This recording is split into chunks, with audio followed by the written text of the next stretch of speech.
What's up, guys? Welcome back to my channel. If you guys don't know who I am, my name is Lafayette, and if you're not subscribed, you should definitely subscribe. Right now, I'm going to be reacting to How Brandy Conquered the 90s by the creator, Honest. I'm not too hip, well, not hip, but I don't know that much about Brandy and her discography. You know, I used to watch her show Moesha. That was a really great show.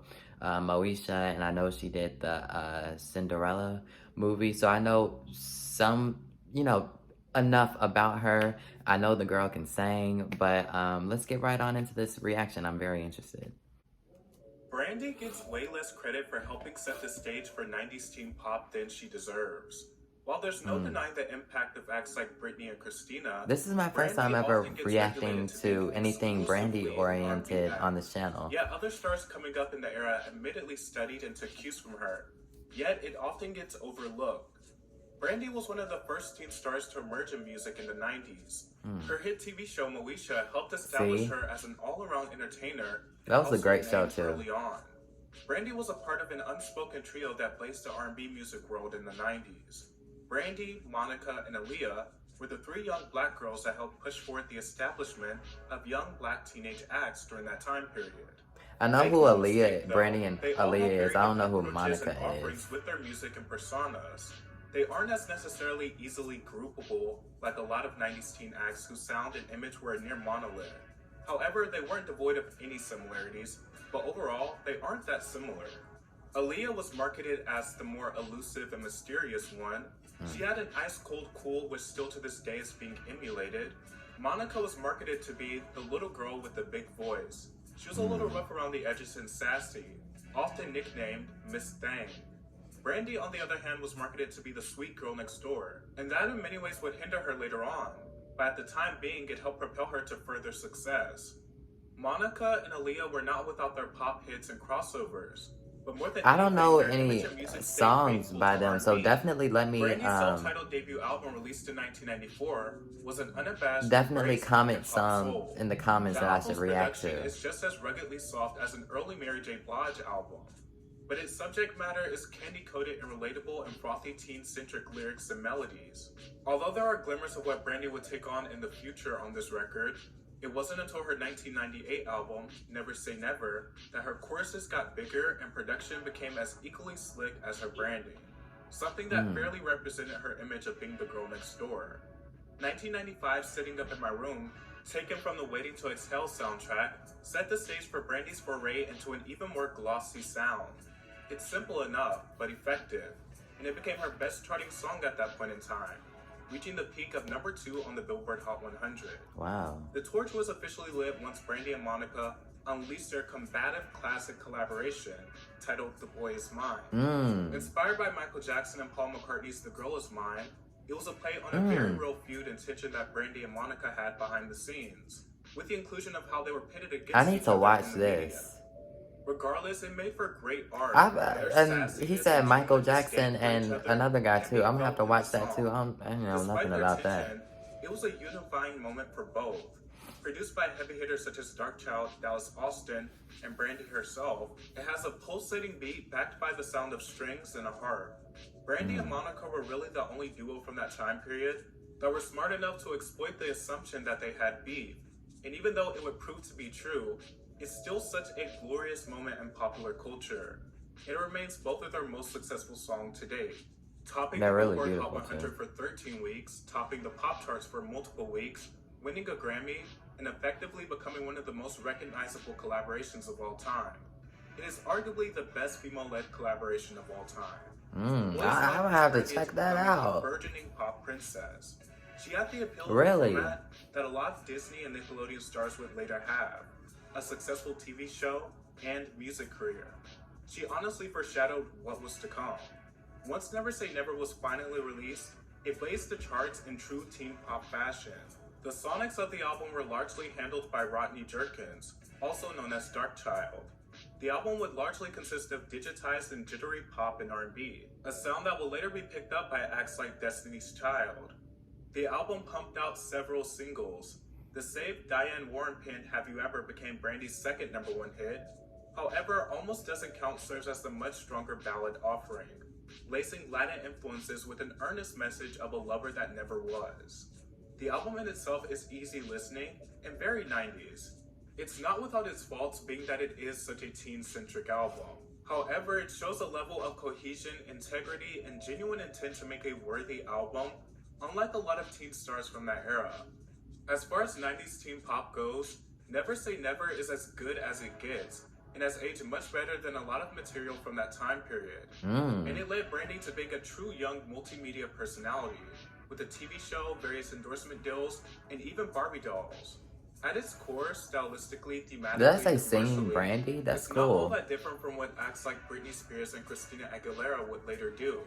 Although Oh, Brandy's so work she did came have more before focus and a Christina distinctive and sound, Britney? they I both didn't know that. admittedly studied Brandy before the release of their debut albums. Ah. Probably Whitney Houston, of course, and Brandy's album is like incredible. I love her. That situation happened when Ron told me, he says, hey man, listen, I got this girl, I want you to produce her, while I was comping the vocal. And before she had to go do ad-libs, she was only listening to Mariah Carey and Brandy.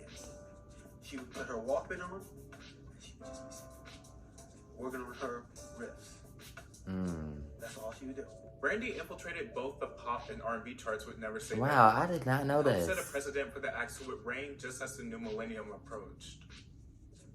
This was a very interesting video and insightful video. I didn't know any of this that he mentioned, especially with the Britney and Christina thing. I did not know that, but Brandy is a very talented artist and talented woman. You know, she acts, she sings, she dances. So I can definitely see how and why she was so influential in that era, and probably still is, most likely still is influential in the industry. But that was very, yeah, I did not know that. And I didn't know that she came before Christina and Britney. You know, I'm not trying to discredit, but the way that he's saying it is that Brandy should be more successful. This is how I'm perceiving it. Brandy should be more successful, should have been more successful than what she is or than what she was. And stories like that is really interesting to see. You know, like there may come someone, you know, that comes first before other artists, and they really set the tone for the era or set the tone for whatever the situation may be, and then other people may come along and may become more successful than the person that, you know, set up. So that's really interesting to see. But she's definitely Moesha. Listen, Moesha was an amazing show. I loved watching that. I used to watch that every morning before school. They would be playing it every morning before school. And I love the M to the O to the M to the O to na na na na na na na, darling, it's me. I realize my responsibility. It's me. My best friend's always on my mind. Gotta be down, come on. Gotta do what I gotta do. Gotta move on. Oh, yeah. No. Moesha. Listen, I had to sing the whole thing. You can't just sing the Moesha theme song and not sing the whole thing. Just sing part of it. You have to sing the whole thing. But yeah. So that's when I was really introduced to Brandy, and even her movie with Whitney Houston, the Cinderella movie. I was really introduced to her then, but outside of that, I know, you know, nothing about her music, and I really would love to, you know, step into her discography on this channel and react to it.